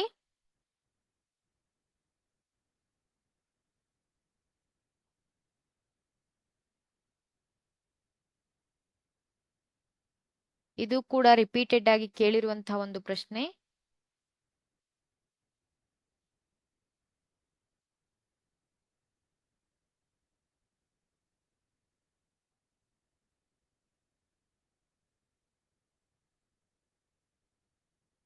ದ್ಯುತಿ ಸಂಶ್ಲೇಷಣೆ ಕ್ರಿಯೆಯಲ್ಲಿ ಜರುಗುವ ಘಟನೆಗಳನ್ನ ತಿಳಿಸಿ, ಹಾಗೆ ತ್ಯಾಜ್ಯ ಪದಾರ್ಥಗಳನ್ನ ಸಸ್ಯಗಳು ಯಾವ ರೀತಿಯಾಗಿ ಹೊರಹಾಕುತ್ತೆ ಅನ್ನುವಂಥದ್ದು ಅಲ್ವಾ. ನೋಡಿ, ದ್ಯುತಿ ಸಂಶ್ಲೇಷಣೆಯಲ್ಲಿ ನಡೆಯುವಂತಹ ಘಟನೆಗಳು ಯಾವ್ಯಾವುದು? ಮೊದಲನೇದಾಗಿ ಕ್ಲೋರೋಫಿಲ್ ನಿಂದ ಬೆಳಕಿನ ಶಕ್ತಿಯ ಹೀರುವಿಕೆ. ಮೊದಲನೇದು. ಎರಡನೇದು, ಬೆಳಕಿನ ಶಕ್ತಿಯು ರಾಸಾಯನಿಕ ಶಕ್ತಿಯಾಗಿ ಪರಿವರ್ತನೆಯಾಗುವುದು ಮತ್ತು ನೀರಿನ ಅಣುಗಳು ಹೈಡ್ರೋಜನ್ ಮತ್ತೆ ಆಕ್ಸಿಜನ್ ಆಗಿ ವಿಭಜಿಸಲ್ಪಡುವುದು. ಮೂರನೇದು, ಕಾರ್ಬನ್ ಡೈಆಕ್ಸೈಡ್ ಕಾರ್ಬೋಹೈಡ್ರೇಟ್ ಆಗಿ ಪರಿವರ್ತಿಸಲ್ಪಡುವುದು. ಇದನ್ನ ತುಂಬಾ ಸಲ ಕೇಳಿರುವಂತಹ ಪ್ರಶ್ನೆ. ದ್ಯುತಿ ಸಂಶ್ಲೇಷಣೆ ಕ್ರಿಯೆಯಲ್ಲಿ ಜರುಗುವ ಘಟನೆಗಳನ್ನ ವಿವರಿಸಿ ಅಂತ. ಈ ಮೂರು ಹಂತವನ್ನ ನೀವು ವಿವರಿಸಬೇಕು. ಈ ಮೂರು ಒಂದು ಕ್ರಿಯೆಗಳನ್ನ ನೀವು ವಿವರಿಸಬೇಕು. ನೋಡಿ, ಕ್ಲೋರೋಫಿಲ್ ನಿಂದ ಬೆಳಕಿನ ಶಕ್ತಿಯ ಹೀರುವಿಕೆ, ಬೆಳಕಿನ ಶಕ್ತಿಯು ರಾಸಾಯನಿಕ ಶಕ್ತಿಯಾಗಿ ಪರಿವರ್ತನೆಯಾಗುವುದು ಮತ್ತು ನೀರಿನ ಅಣುಗಳು ಹೈಡ್ರೋಜನ್ ಮತ್ತೆ ಆಕ್ಸಿಜನ್ ಆಗಿ ವಿಭಜಿಸಲ್ಪಡುವುದು. ಕಾರ್ಬನ್ ಡೈಆಕ್ಸೈಡ್ ಕಾರ್ಬೋಹೈಡ್ರೇಟ್ ಆಗಿ ಪರಿವರ್ತಿಸಲ್ಪಡುವುದು. ಇವು ದ್ಯುತಿ ಸಂಶ್ಲೇಷಣೆ ಕ್ರಿಯೆಯಲ್ಲಿ ಜರುಗುವಂತಹ ಕ್ರಿಯೆಗಳು. ಇನ್ನೊಂದು, ಸಸ್ಯಗಳು ತ್ಯಾಜ್ಯವನ್ನ ಯಾವ ರೀತಿಯಾಗಿ ಹೊರಹಾಕತ್ತೆ ಅನ್ನುವಂಥದ್ದು, ಯಾವ ವಿಧಾನಗಳನ್ನ ಬಳಸಿ ಸಸ್ಯ ತ್ಯಾಜ್ಯಗಳನ್ನ ಹೊರಹಾಕಲಾಗತ್ತೆ ಅನ್ನುವಂಥದ್ದು. ನೋಡಿ, ಪ್ರಶ್ನೆಯನ್ನ ನೋಟ್ ಮಾಡ್ಕೊಂಡಿದ್ದೀರಾ ಅನ್ಕೊಳ್ತೇನೆ. ಇದನ್ನ ಆಲ್ರೆಡಿ ನಾವು ಡಿಸ್ಕಷನ್ ಮಾಡಿದ್ವಿ ಅಲ್ವಾ? ಸಸ್ಯ ತ್ಯಾಜ್ಯಗಳು ಯಾವ ರೀತಿಯಾಗಿ ಸಸ್ಯ ದೇಹದಿಂದ ಹೊರಕ್ಕೆ ಹೋಗುತ್ತೆ ಅನ್ನೋದನ್ನ ನಾವು ಆಲ್ರೆಡಿ ಈ ಒಂದು ಸೆಕ್ಷನ್ ಅಲ್ಲಿ ಡಿಸ್ಕಸ್ ಮಾಡಿದ್ದೇವೆ. ನೀವು ನೋಟ್ ಮಾಡ್ಕೊಂಡಿದ್ದೀರಾ ಅಂತ ಅನ್ಕೊಳ್ತೇನೆ. ಅದರಿಂದ ನಾನು ಈ ಕ್ವಶನ್ ಅನ್ನ ಎಕ್ಸ್ಪ್ಲೇನ್ ಮಾಡೋದಿಲ್ಲ, ಡೈರೆಕ್ಟ್ ನೆಕ್ಸ್ಟ್ ಕ್ವಶನ್ ಹೋಗ್ತೇನೆ.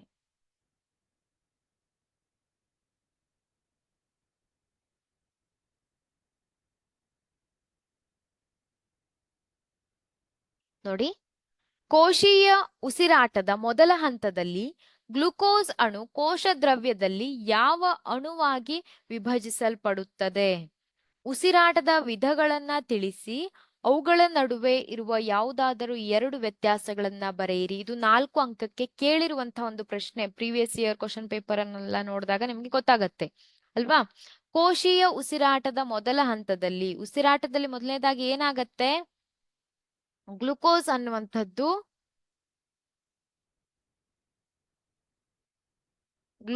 ಅನ್ನುವಂಥದ್ದು ಪೈರುವೇಟ್ ಆಗಿ ಯಾವ ಅಣುವಾಗಿ ವಿಭಜಿಸಲ್ಪಡುತ್ತದೆ ಅಂತ ಇದೆ. ಪೈರುವೇಟ್ ಆಗಿ ಅದು ಪರಿವರ್ತಿಸಲ್ಪಡುತ್ತದೆ ಅಥವಾ ವಿಭಜಿಸಲ್ಪಡುತ್ತದೆ ಅಂತ ಹೇಳ್ಬಹುದು. ಉಸಿರಾಟದ ವಿಧಗಳನ್ನ ತಿಳಿಸಿ ಮತ್ತು ಅವುಗಳ ನಡುವೆ ಇರುವ ಎರಡು ವ್ಯತ್ಯಾಸಗಳನ್ನ ಬರೆಯಿರಿ. ಉಸಿರಾಟದ ಎರಡು ವಿಧಗಳು ಯಾವುದು? ವಾಯುವಿಕ ಉಸಿರಾಟ ಹಾಗೂ ಅವಾಯುವಿಕ ಉಸಿರಾಟ. ವಾಯುವಿಕ ಉಸಿರಾಟ ಹಾಗೆ ಅವಾಯುವಿಕ ಉಸಿರಾಟ. ಪ್ರಶ್ನೆಯನ್ನ ಇನ್ನೊಂದ್ಸಲ ನೋಡ್ಕೊಳ್ಳಿ. ಉಸಿರಾಟದ ವಿಧಗಳನ್ನ ತಿಳಿಸಿ ಅಂತ ಇದೆ. ವಾಯುವಿಕ ಮತ್ತೆ ಅವಾಯುವಿಕ ಉಸಿರಾಟ ಅಲ್ವಾ? ಹಾಗೆ ಅವುಗಳ ನಡುವಿನ ಎರಡು ವ್ಯತ್ಯಾಸ, ವಾಯುವಿಕ ಹಾಗೆ ಅವಾಯುವಿಕ.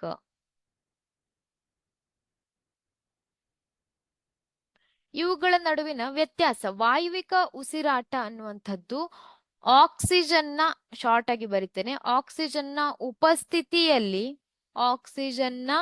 ಉಪಸ್ಥಿತಿಯಲ್ಲಿ ಗ್ಲುಕೋಸ್ ವಿಭಜನೆಯಾಗಿ ಅಲ್ಲಿ ಶಕ್ತಿ ಬಿಡುಗಡೆಯಾಗುವಂತಹ ಒಂದು ಕ್ರಿಯೆ. ಆಕ್ಸಿಜನ್ನ ಉಪಸ್ಥಿತಿಯಲ್ಲಿ, ವಾಯುವಿಕ ಉಸಿರಾಟ ಅಂದ್ರೆ ಆಕ್ಸಿಜನ್ನ ಉಪಸ್ಥಿತಿಯಲ್ಲಿ ನಡೆಯುವಂತಹ ಒಂದು ಕ್ರಿಯೆ. ಅವಾಯುವಿಕ ಅಂದ್ರೆ ಆಕ್ಸಿಜನ್ನ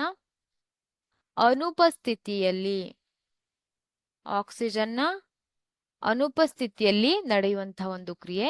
ವಾಯುವಿಕ ಉಸಿರಾಟದಲ್ಲಿ ಹೆಚ್ಚಿನ ಶಕ್ತಿಯ ಬಿಡುಗಡೆ ಆಗತ್ತೆ. ಆದ್ರೆ ಅವಾಯುವಿಕ ಉಸಿರಾಟದಲ್ಲಿ ಕಡಿಮೆ ಶಕ್ತಿ ಬಿಡುಗಡೆ ಆಗತ್ತೆ. ನಾವು ವಾಯುವಿಕ ಉಸಿರಾಟವನ್ನ ಗಮನಿಸಿದ್ರೆ ಕಡಿಮೆ ಶಕ್ತಿ ಅಲ್ಲಿ ಬಿಡುಗಡೆಯಾಗತ್ತೆ ಅಂತ ಹೇಳ್ಬಹುದು.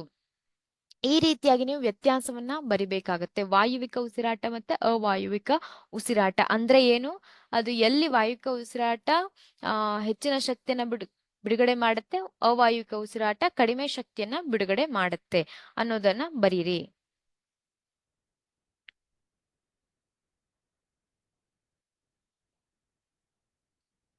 ನೋಡಿ, ಪ್ರಶ್ನೆಗಳನ್ನ ಸರಿಯಾಗಿ ಓದಿ. ಮೊದಲನೇದಾಗಿ, ದ್ಯುತಿ ಸಂಶ್ಲೇಷಣೆಗೆ ಅಗತ್ಯವಾದ ವಸ್ತುಗಳು ಯಾವುವು? ಇದು ಮೊದಲನೇ ಪ್ರಶ್ನೆ. ಈ ಪ್ರಕ್ರಿಯೆಯಲ್ಲಿ ಜರುಗುವ ಘಟನೆಗಳನ್ನ ವಿವರಿಸಿ ಅಂತ ಇದೆ. ದ್ಯುತಿ ಸಂಶ್ಲೇಷಣೆ ಕ್ರಿಯೆಯಲ್ಲಿ ನಡೆಯುವ ಘಟನೆಗಳನ್ನ ವಿವರಿಸಿ ಅಂತ ಕ್ವಶನ್ ಅನ್ನ ಈಗ ಜಸ್ಟ್ ನಾವು ಕಲ್ತ್ಕೊಂಡ್ವಿ ಅಲ್ವಾ? ಅದೇ ರೀತಿಯಾಗಿ ಉತ್ತರವನ್ನ ಬರಿಬೇಕು. ಈ ಪ್ರಕ್ರಿಯೆಯನ್ನ ಸರಿದೂಗಿಸಿದ ರಾಸಾಯನಿಕ ಸಮೀಕರಣದ ಮೂಲಕ ವ್ಯಕ್ತಪಡಿಸಿ ಅಂತ ಇದೆ. ಇಲ್ಲಿ ನೋಡಿ, ದ್ಯುತಿ ಸಂಶ್ಲೇಷಣೆಗೆ ಒಂದೊಂದಾಗಿ ಉತ್ತರವನ್ನ ಬರಿತಾ ಹೋಗೋಣ. ದ್ಯುತಿ ಸಂಶ್ಲೇಷಣೆಗೆ ಅಗತ್ಯವಾದಂತಹ ಒಂದು ಅಂಶಗಳು ಯಾವ್ಯಾವುದು? ಸೂರ್ಯನ ಬೆಳಕು,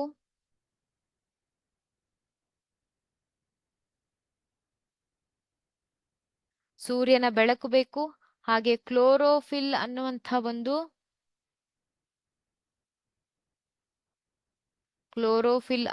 ಒಂದು ಪಿಗ್ಮೆಂಟ್ ಬೇಕು ಅಲ್ವಾ? ಕಾರ್ಬನ್ ಡೈಆಕ್ಸೈಡ್ ಬೇಕಾಗತ್ತೆ, ಹಾಗೆ ನೀರು.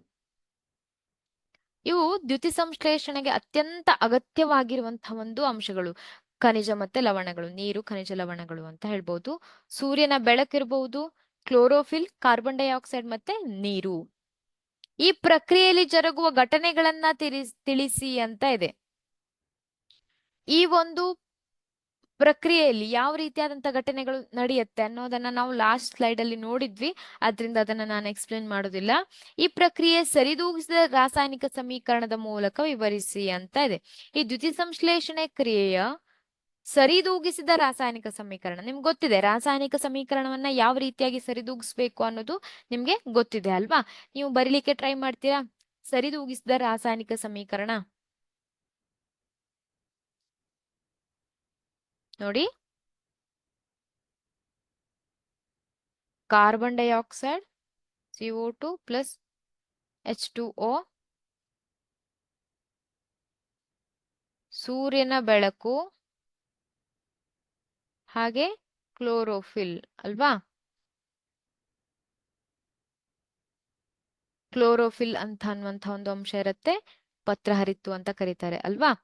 ಹೀಗೆ ಇದೇನು ಉಂಟು ಮಾಡುತ್ತೆ? C6H12O6 ಗ್ಲುಕೋಸ್ ಹಾಗೆ ಪ್ಲಸ್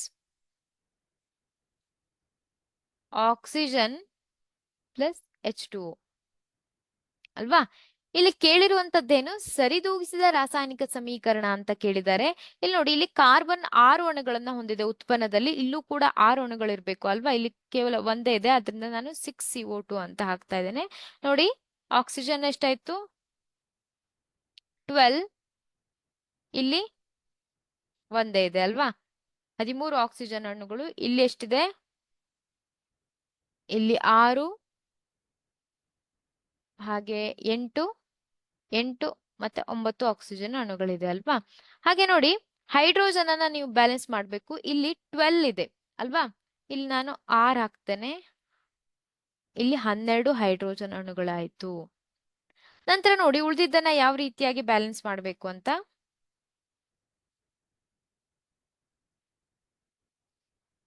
ಆಕ್ಸಿಜನ್ ಅಣುಗಳು 18 ಆಯ್ತು ಅಲ್ವಾ? ಇಲ್ಲೂ ಕೂಡ ಆಕ್ಸಿಜನ್ ಅಣುಗಳು ಎಷ್ಟಾಯ್ತು?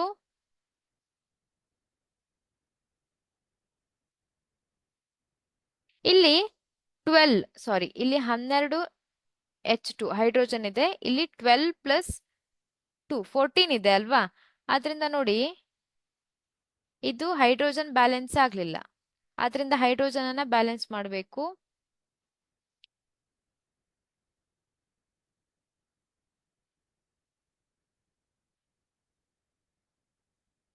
ಇಲ್ಲಿ ನೋಡಿ, ಈಗ ಹೈಡ್ರೋಜನ್ ಬ್ಯಾಲೆನ್ಸ್ ಆಯ್ತಾ? ಹೈಡ್ರೋಜನ್ ನೋಡಿ ಎಷ್ಟು? 12 ಹೈಡ್ರೋಜನ್ ಇದೆ, ಇಲ್ಲಿ 24 ಹೈಡ್ರೋಜನ್ ಇದೆ. ಇಲ್ಲಿ 12 ಪ್ಲಸ್ 12 ಎಷ್ಟಾಯ್ತು? 24 ಹೈಡ್ರೋಜನ್ ಆಯ್ತು ಅಲ್ವಾ?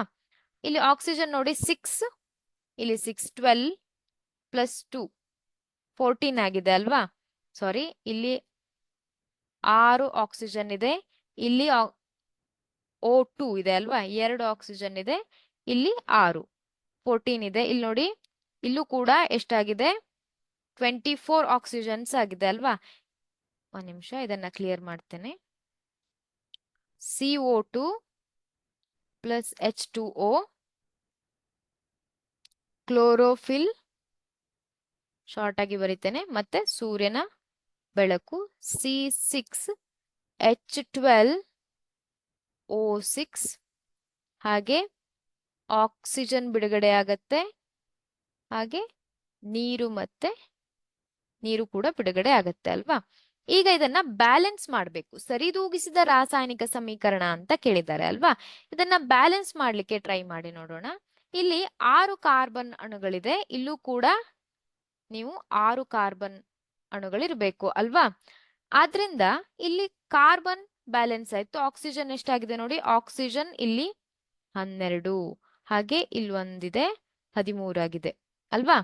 ಇದನ್ನ ನೀವು ಬೈ ಹಾರ್ಟ್ ಹಾಕೊಂಡು ಬರೆಯೋದಕ್ಕಿಂತ ಏನ್ ಮಾಡ್ಬೇಕು, ನೀವು ಸರಿದೂಗಿಸಿದ ಸಮೀಕರಣ ಬರೆಯೋದು ಹೇಗೆ ಅಂತ ಗೊತ್ತಿದೆ ಅಲ್ವಾ. ಅದ್ರ ಪ್ರಕಾರ ನಾನು ಇಲ್ಲಿ ನಿಮ್ಗೆ ತೋರಿಸ್ತಾ ಇದ್ದೇನೆ. ಅದನ್ನ ಯೂಸ್ ಮಾಡ್ಕೊಂಡು ಇಲ್ಲಿ ನೀವು ಬ್ಯಾಲೆನ್ಸ್ ಮಾಡ್ಬೇಕು. ನೋಡಿ ಇಲ್ಲಿ ಆಕ್ಸಿಜನ್ ಎಷ್ಟಿದೆ, 6 ಆಕ್ಸಿಜನ್ ಇದೆ, ಇಲ್ಲಿ 2, 8, 9 ಆಕ್ಸಿಜನ್ ಆಗಿದೆ ಅಲ್ವಾ. ಹಾಗಾದ್ರೆ ಆಕ್ಸಿಜನ್ ಬ್ಯಾಲೆನ್ಸ್ ಆಗಿಲ್ಲ, ಇನ್ನು ಆಕ್ಸಿಜನ್ ಅನ್ನ ಬ್ಯಾಲೆನ್ಸ್ ಮಾಡ್ಬೇಕು ಅಲ್ವಾ. ಈಗ ನೋಡಿ ಆಕ್ಸಿಜನ್ ಅನ್ನ ಬ್ಯಾಲೆನ್ಸ್ ಮಾಡ್ಲಿಕ್ಕೆ ಟ್ರೈ ಮಾಡಿ ನೋಡೋಣ. ಆಕ್ಸಿಜನ್ ಅನ್ನ ಬ್ಯಾಲೆನ್ಸ್ ಮಾಡಿ ನೋಡೋಣ.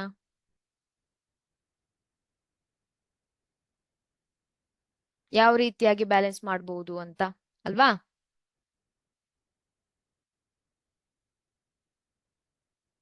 ಬ್ಯಾಲೆನ್ಸ್ ಮಾಡ್ತೀರಾ?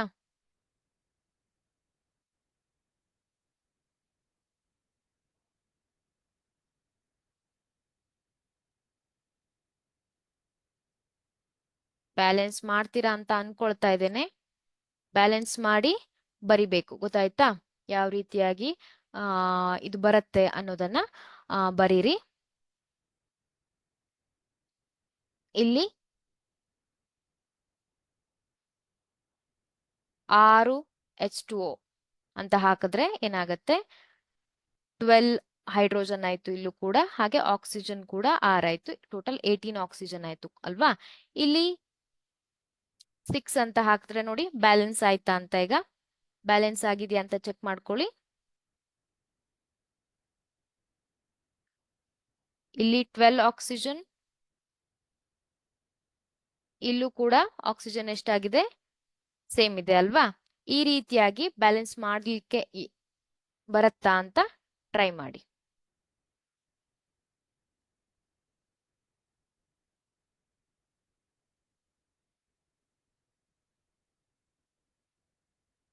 ನೆಕ್ಸ್ಟ್ ಕ್ವಶನ್ ಹೋಗೋಣವಾ. ನೋಡಿ ಮತ್ತೆ ದ್ಯುತಿ ಸಂಶ್ಲೇಷಣೆಯಲ್ಲಿ ಜರುಗುವ ಘಟನೆಗಳು ಯಾವುವು ಅಂತ ಇದೆ. ಅದನ್ನ ಮತ್ತೆ ರಿಪೀಟೆಡ್ ಆಗಿ ಕ್ವಶನ್ ಅನ್ನ ಕೇಳಿದ್ದಾರೆ. ಹಾಗೆ ಲವಣಗಳ ಸಾಗಾಣಿಕೆಯಲ್ಲಿ ಬಾಷ್ಪ ವಿಸರ್ಜನೆಯ ಮಹತ್ವವೇನು? ಸಸ್ಯಗಳು ತ್ಯಾಜ್ಯಗಳನ್ನ ವಿಸರ್ಜಿಸುವಲ್ಲಿ ಕಂಡುಬರುವ ವಿವಿಧ ತಂತ್ರಗಳನ್ನ ವಿವರಿಸಿ ಅಂತ ಇದೆ. ಇಲ್ಲಿ ಈ ಕ್ವಶನ್ ನ ಆಲ್ರೆಡಿ ಕೇಳಿದ್ದಾರೆ ಅಲ್ವಾ, ರಿಪೀಟೆಡ್ ಆಗಿ ಕೇಳಿದ್ದಾರೆ. ದ್ಯುತಿ ಸಂಶ್ಲೇಷಣೆಯಲ್ಲಿ ಜರುಗುವ ಘಟನೆಗಳು ಯಾವುವು ಅಂತ. ಹಾಗೆ ಇದನ್ನ ನೋಡಿ, ಇದನ್ನ 4 ಅಂಕಕ್ಕೆ ಕೇಳಿರುವಂತಹ ಪ್ರಶ್ನೆ. ಸಸ್ಯಗಳು ತ್ಯಾಜ್ಯಗಳನ್ನ ವಿಸರ್ಜಿಸುವಲ್ಲಿ ಕಂಡುಬರುವ ವಿವಿಧ ತಂತ್ರಗಳನ್ನ ತಿಳಿಸಿ ಅಂತ ಇದೆ ಅಲ್ವಾ. ಇಲ್ಲಿ ಈ ಒಂದು ಪ್ರಶ್ನೆಯನ್ನು ಕೂಡ ನಾವು ಡಿಸ್ಕಷನ್ ಮಾಡಿದ್ದೇವೆ. ನಾವು ಈಗ ತಿಳ್ಕೊಳ್ಬೇಕಾಗಿರುವಂತದ್ದು ಏನು, ಲವಣಗಳ ಸಾಗಾಣಿಕೆಯಲ್ಲಿ ಬಾಷ್ಪ ವಿಸರ್ಜನೆಯ ಮಹತ್ವವೇನು?